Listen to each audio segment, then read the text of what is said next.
जय श्री राधे मित्रों, आप सभी का हमारे चैनल में बहुत बहुत स्वागत है। मित्रों, नारद जी पूर्व जन्म में कौन थे और वो देवऋषि नारद कैसे बने, इससे जानने के लिए बने रही वीडियो के अंत तक। चैनल पर नए हो तो सब्सक्राइब करें, वीडियो को लाइक करें, शेयर करें।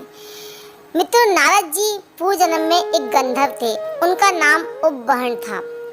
उनका स्त्रियों से बहुत लगाव था। एक दिन कुछ अप्सराएं और गंधर्व मिलकर ब्रह्मा जी की आराधना कर रहे थे। उसी समय नारद जी कुछ स्त्रियों के साथ वहां आए और हास परिहास करने लगे। ये सब देखकर ब्रह्मा जी बहुत ही क्रोधित हुए और उन्होंने नारद जी को शूद्र योनि में जन्म लेने का शाप दे दिया। तब वो उस शरीर को त्याग कर और दासी पुत्र के रूप में शूद्र योनि में जन्मे। और लेकिन कुछ समय बाद उनके पिता की भी मृत्यु हो गई। तब उनकी माँ ने उनका लालन पालन किया। एक दिन उनके गांव में कुछ संत चतुर्मास बिताने के लिए आए। तब उनकी माँ ने उन संतों की सेवा में नारद जी को नियुक्त कर दिया।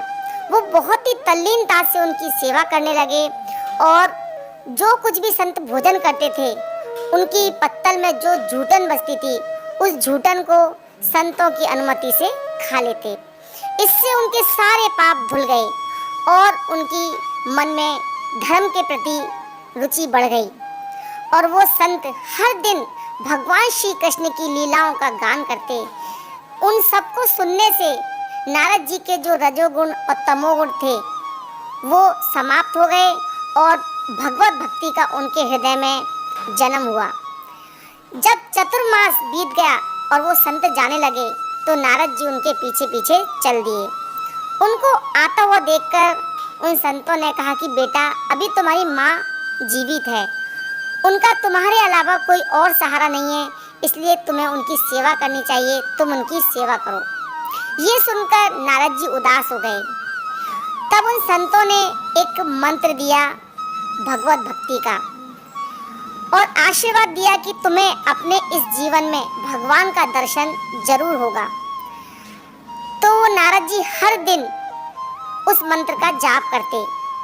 एक दिन शाम के समय उनकी माँ गाय का दूध दुहने जा रही थी तो अनजाने में ही उनका पैर एक सर्प पर पड़ गया और उस सर्प ने उनकी माँ को काट लिया।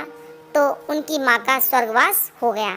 तब नारद जी ने अपनी माँ का अंतिम संस्कार किया और माँ के वियोग को भगवान का परम अनुग्रह मानकर वो चल पड़े। अनेकों पर्वतों और वनों को पार करके वो एक जगह पर पहुँचे। बहुत थक गए थे। वहाँ जाकर उन्होंने एक सरोवर में स्नान किया, जल पिया और वहीं पीपल के वृक्ष के नीचे आसन लगाकर बैठ गए। और जैसा उन ऋषियों संत महात्माओं ने बताया था, उसी के अनुसार वो भगवान का ध्यान करने लगे। भगवान को पाने की इतनी इच्छा थी उनके मन में कि उससे उनकी आंखों में आंसू बहने लगे। उसी समय उनके हृदय में भगवान का असली विग्रह प्रकट हुआ, जिसे देखकर नारद जी बहुत ही आनंदित हो गए। लेकिन वो छवि एकदम अंतर ध्यान हो गई। तब उसे नहीं पाकर वो फिर से व्याकुल हो गए और फिर से उनके दर्शन की इच्छा से नारद जी ने ध्यान लगाया, लेकिन उसे नहीं देख सके। तभी आकाशवाणी हुई कि जिस विषय वासना को समाप्त होना चाहिए वो अभी तुम में है, इसीलिए मैं अभी तुम्हें दर्शन नहीं दे सकता। तुम्हें जो एक बार दर्शन हुआ है वो मुझसे प्रेम करने की वजह से और ऋषियों की वाणियों को सत्य करने के लिए हुआ है। अब तुम्हें इस जन्म में मेरा दर्शन नहीं होगा। इस जन्म के बाद तुम्हारा जो अगला जन्म होगा उसमें तुम मेरे नित्य पार्षद बनोगे। उस आकाशवाणी को सुनकर वो निश्चिंत हो गए और काल की प्रतीक्षा करते हुए पृथ्वी पर भ्रमण करने लगे। समय आने पर उनका वो पंच भौतिक शरीर जो था वो भी छूट गया।